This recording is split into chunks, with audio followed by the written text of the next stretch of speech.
We not letting this slide. So many of you have asked me what the best way to tell your parents that you are a Therian is, and there's a question that I think a lot of you should ask first, and that is, should you tell them? Now, ideally, your parents would love, support, and accept you no matter what your identity, Therian or otherwise. That's part of being a parent. But unfortunately, some parents just don't get that.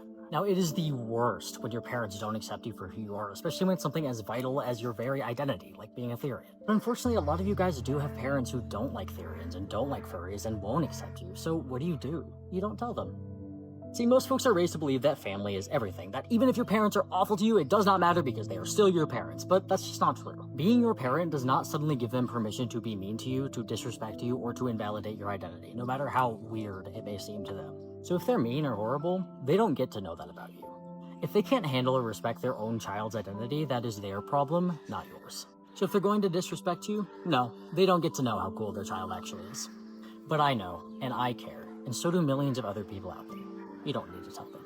I could spot a groomer from a mile away. And this ain't identity, this is indoctrination. You're not validating children, you're grooming them into delusion. Telling kids they're wolves and cats and other mythical creatures. Homie, that's not cute, that's demonic. You see, God made them in his image. And you're out here convincing them that they're something else? That is spiritual abuse. And the moment that you tell them to go against their parents, now you're playing with the child's life. And that's a dangerous game. Jesus said if you cause these little ones to stumble, it's better off that you throw yourself into the sea with a millstone wrapped around your neck. And he wasn't joking. This is what happens when truth leaves the room and confusion settles in. And parents, you need to wake up to this. You hand your kid a screen and strangers are discipling them. The enemy isn't hiding anymore. He's posting on social media with the username and smiling while your kids start to spiral. And this Therian garbage, it's not freedom, it's a leash, and Satan is holding the other hand. You want to howl, you want to bark at the moon? How about you get your jobless, wicked self on your knees and start crying out to God? Jesus didn't die for animals, he died to save the lost. And to this dude, Birdie Dog Shop, you are not an advocate, you are an agent of confusion, and God is not to be mocked.